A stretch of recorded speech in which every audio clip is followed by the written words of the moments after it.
Bonjour à tous et rendez-vous ce vendredi soir sur l'hippodrome de Vincennes pour un nouveau Quintet Flash et c'est dans le prix Junot.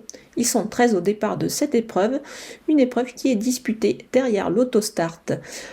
Sans plus attendre, on va partir avec nos bases. Et avec le numéro 5 Europa de Chenu, qui n'est pas sorti des 3 premiers lors de ses 9 dernières tentatives. Sa forme est parfaite, l'engagement est idéal, il est pieds nus. Il vise le succès ici, d'autant qu'il a tiré le numéro 3 derrière la voiture, ce qui est vraiment idéal ici. Le 6 Égérie d'Alouette est en pleine forme actuellement. L'engagement a été attendu visiblement. JMB est aux commandes. C'est un atout de plus évidemment pour elle dans son jeu. Elle est pieds nus, donc on fonce évidemment. Le numéro 9, Extra du Château. Il va certes s'élancer tout en dehors derrière la voiture, mais ce n'est pas un souci. Il est extra lorsqu'il est plaqué devant et déféré des postérieurs. C'est le cas ici. Il retrouve Gabi Gelormini également en tête derrière la voiture. C'est vraiment une belle opportunité pour lui de se distinguer. Et on poursuit avec les opposants et le numéro 3, Emilia CJ. Arnaud Desmottes a certainement visé ce bel engagement avec sa protégée. Sa petite rentrée était très intéressante. Elle sera mieux cette fois et je pense que déférer des 4 pieds, ça peut être pas mal du tout ici. Le numéro 7, Izim Mazan, ne s'est pas montré très convaincant ces derniers temps. Même avec JMB et déféré, il s'est montré fautif. Maintenant, il change encore de main et c'est Eric Raffin qui est aux commandes, donc attention à lui, ça pourrait faire tilt cette fois.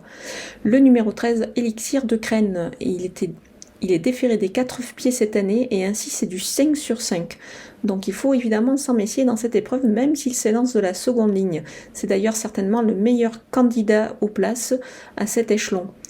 Donc on peut y croire ici. Le numéro 4, Divalo. Il court approché mais semble au mieux pour ce déplacement depuis le sud-est. David Thomas a été appelé en renfort, donc méfiance. Et pour mon coup de poker, je penche pour le numéro 8, Eaglewind. Sa course de rentrée était nécessaire, il sera beaucoup mieux cette fois, d'autant qu'il retrouve son entraîneur au sulky, c'est-à-dire Franck Nivard. Je pense que déféré des 4 pieds, il s'annonce vraiment redoutable ici. Et on poursuit avec mes outsiders et le numéro 2, Elf Atou.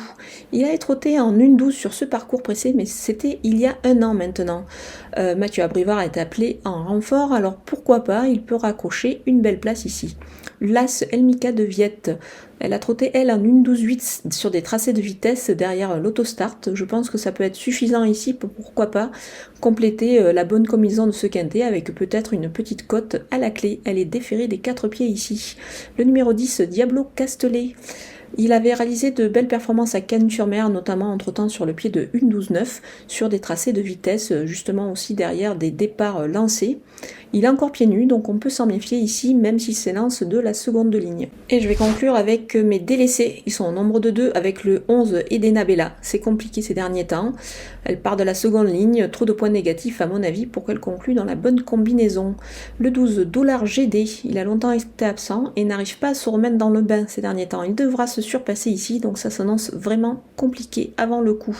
Voilà, on a passé en revue tous les partants de ce quintet et on va se quitter avec ma sélection et mes conseils de jeu.